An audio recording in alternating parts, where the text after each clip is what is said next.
So good morning, students. So in last class, we have been dealing with the third unit. Okay. So in the third unit, we have seen about we are seeing about the generation of high voltages. Okay. So in this high voltages, we have covered high DC voltage topic. We have completely covered. So in today's topic, what we'll be seeing is we'll be dealing with the high AC voltage, how to generate high AC voltage, which is of power frequency. So that's what regarding today's topic. Okay, so we'll be getting into the topic directly. So these are the things what we have seen in the previous lectures. Okay, regarding electrostatic generators, anti-gravity generators. These are the things we have covered in the previous classes. You can just go through in your previous lecture 1 and 2. So this lecture focuses only upon generation of power frequency, that is the high AC voltage in your power frequency. So starting with so what do you mean by power frequency? You just type it out in the text box. What do you mean by power frequency in a power system point of view? You can just type it in the text box. Power frequency means what's the value of your power frequency?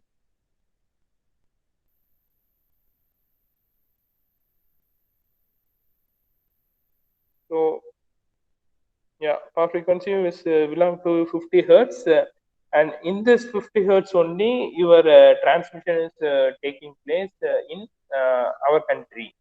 Okay, so in part of your European and your Western countries like United States, the frequency will be going around up to 60 hertz. Okay. Now our ultimate aim is to generate very high AC voltage in your power frequency. Okay, that is for a time period of 0.2 millisecond. Okay, so that's our so the time period is got by 1 divided by 50, so you'll be getting out. So moving on, so why this power frequency generation is needed? For what purpose these kind of very high AC voltage in terms of your power frequency is needed means to test the apparatus. So generally testing of apparatus, we need very high AC voltage, because if we are taking an electrical equipment means that electrical equipment must be tested to up to some rated limits.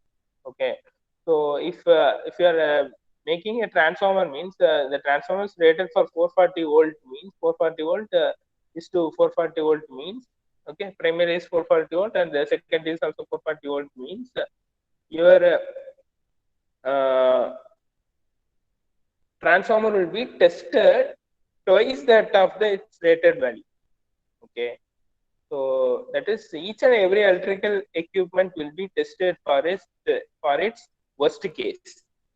Okay, so that's the main concept over here. So during such kind of testing, you need a very high AC voltage. Okay, generally in the transmission part, you'll be making use of 50 hertz. So for that 50 hertz supply to be tested, you need a very high AC voltage. So that is the first need. So the second need is the high power voltage cable. Okay, while taking T&D itself, I have dealt with your cables in the fourth unit.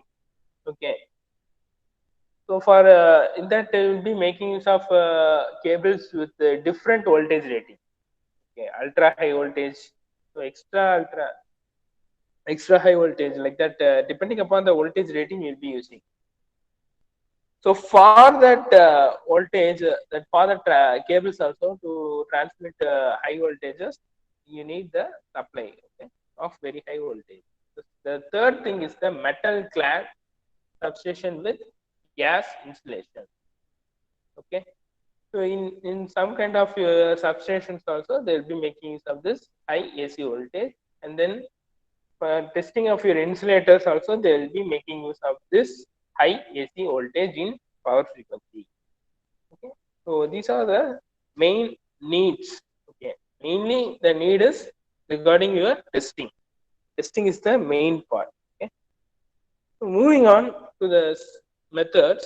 So how you can generate these kind of high voltages means same concept what you have studied in your voltage doubler and voltage multiplier. Instead of your rectifier part, what you'll be making use is will be making use of transformer. Okay, so the first method is cascaded transformer. So in that voltage multiplier also, we might have gone through your cascaded voltage multiplier with nothing but your delta-tron circuit. Okay, so the circuit and all will be similar to that, but instead of the rectifier part, you will be having your transformer part. Okay, so the second method is cascaded transformers with insulation, sorry, isolation transformer. Okay, in between the cascaded transformers, for safety measure purpose, we'll be making use of the isolation transformer. Okay, this is the second thing. Okay, and the third thing is regarding your resonant transformer.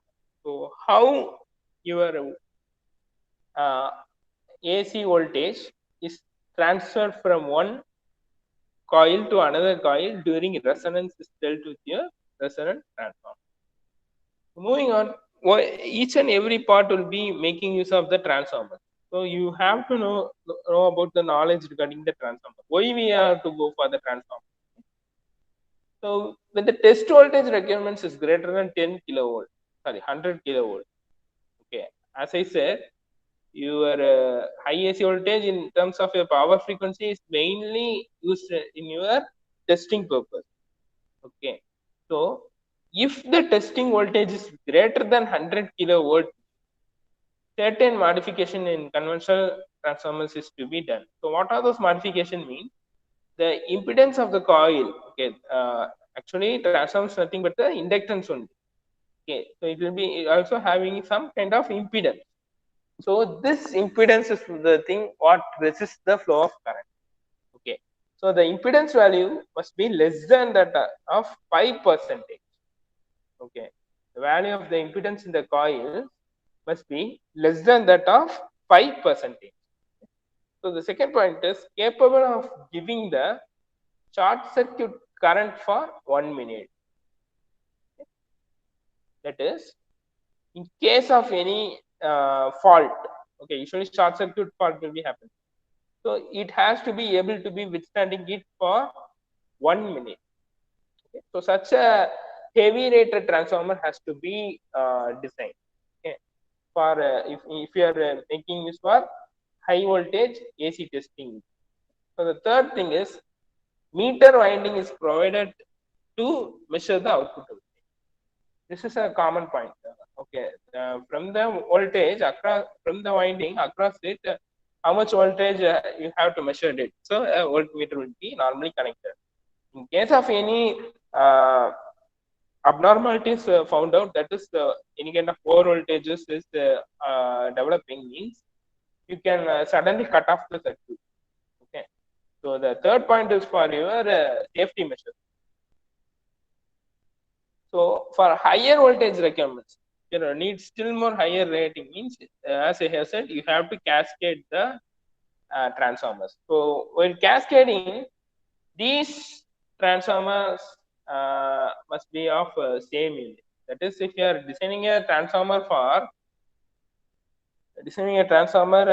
in one per unit means in power system analysis you might have went through your per unit system, right? So generally your power system equipments and all will be rated at the per unit concept. So if you are making it for one per unit means one transformer, and the second transformer what you are cascading must be also for the voltage of one per unit. Okay, that is, it must be identical. The amount of transformer what you are cascading. Okay, so that's the concept they have given the last time. Moving on to the first method, cascaded transformer. So this is how it looks like. Okay, so first is your voltage V1. So A dash, there will be a boost up in the voltage.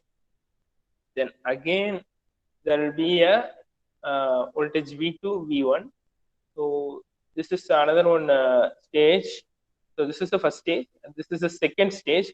So this part will be given as an input to the second stage, and at the second stage also the input will be the V1, but the output what you will be getting will be in terms of 2 times of V2. Okay, so V1 is your input voltage, V2 is your output voltage. What you have to see is the how the voltage gets multiplied. You have to at the end of the first stage, the output voltage what you are getting is the V2. At the end of a second stage, the output voltage you are getting is the 2 times of V2. Okay, so here it goes in what kind of progression? Either it is arithmetic or geometric progression means, you know, right? Arithmetic and geometric progression. So can you just say what kind of progression this is? The voltage is getting varied. First it is V2, output voltage is 1V2, second is it is 2V2, third is 3V2. So it is either a geometric progression or arithmetic progression. You just type it in the chat box. Whether it is arithmetic progression or geometric progression. So first our input is V1. Okay. Output you will be getting is V2. Next it goes to 2V2. Next it goes to 3V2. So this is the what kind of series? This is a AP series or a GP series? You're studying in maths, right? Yeah, right. So it is a arithmetic progression. So in case of your GP means your value will be getting the squared up. That is, or it gets some kind of powers. Okay. So it is a entirely it is a arithmetic. The output voltage will be getting in a arithmetic progression. Okay. So moving on to the next configuration. So this you can just write as a story. Okay. So this I don't need to explain too much. The input voltage what will be giving will be V1. So output will be getting as the V2, and again the input will be fed to the stage 2 as an input, and again will be getting out with your second V2. So here the main concept over here what you have to see is so inductor, as you know, is nothing but an energy storage element. So here due to the magnetic field the energy is stored. Okay, similar to a capacitor only. So what your capacitor does is it charges and discharges the voltage. Okay, similar to that, you can take the inductor as it charges and discharges the current. Okay, in that fashion, if you are taking out means your one part of the voltage will be carried out to the next part. So that's what the main concept here. So moving on to the cascaded transformer with isolation transformer.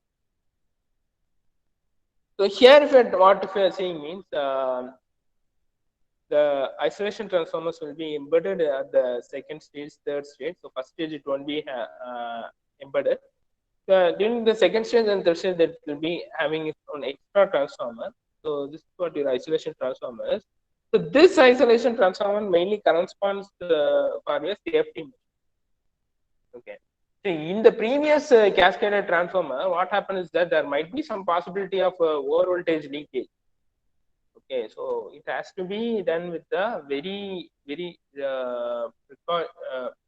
careful manner.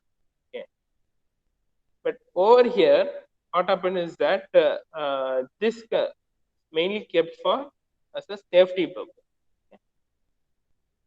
So the main advantages in both of the cascaded as well as your cascaded transformer with isolation is that so here in both the purpose the natural cooling is sufficient.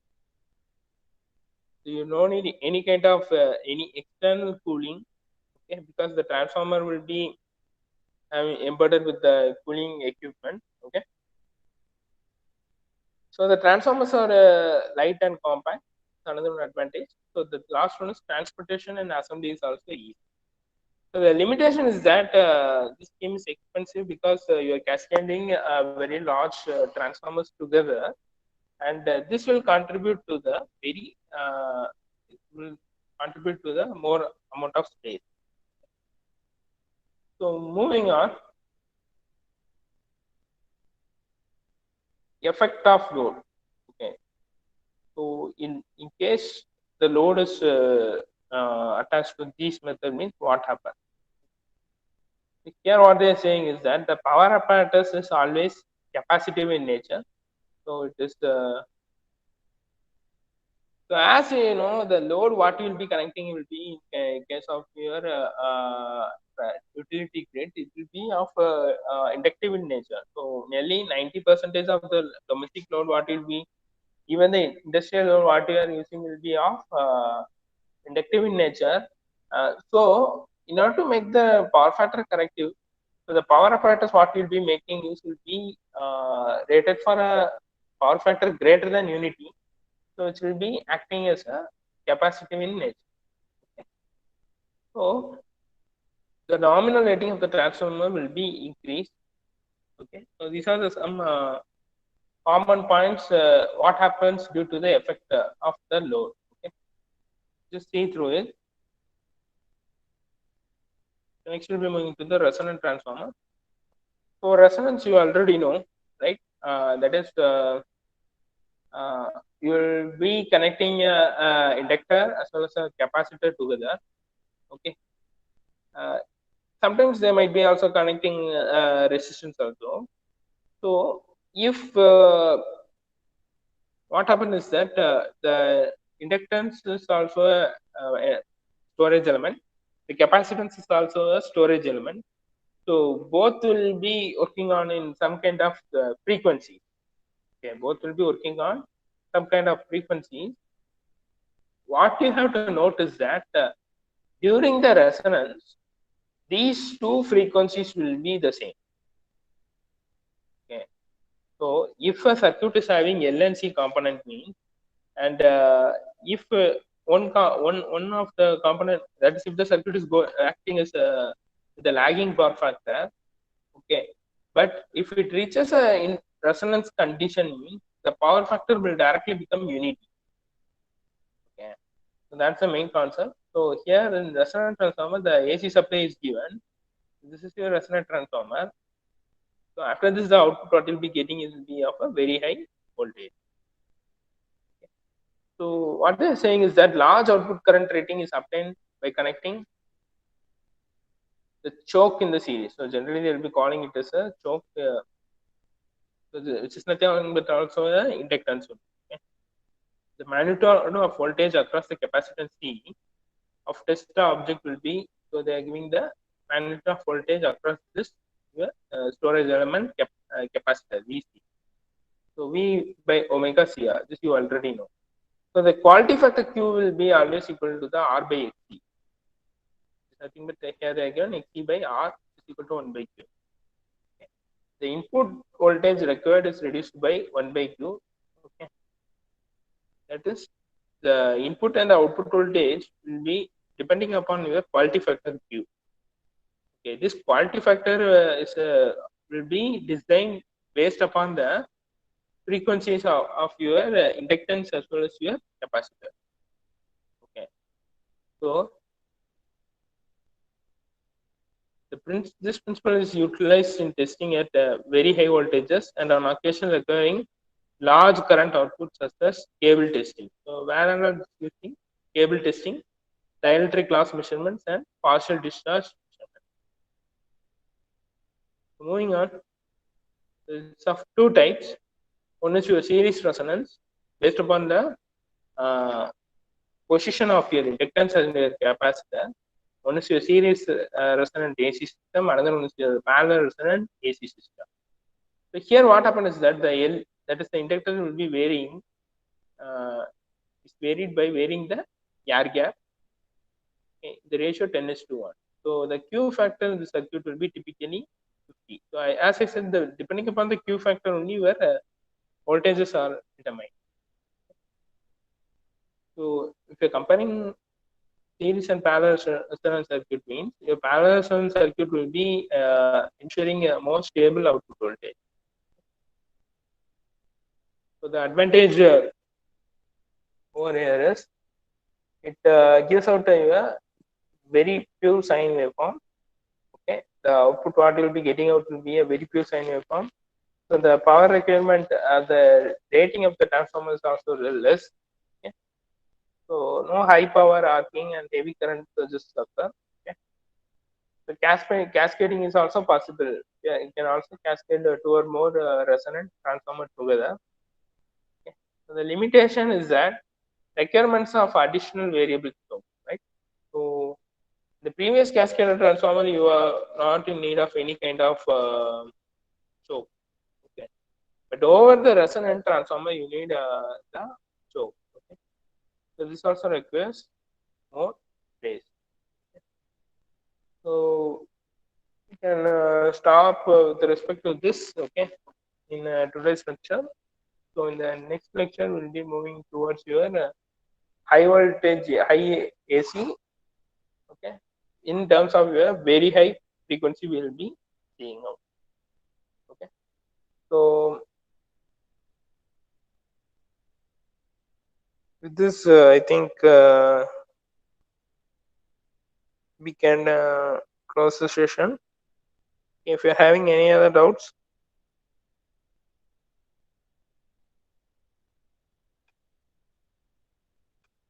if you're having any other doubts, you can just ask. And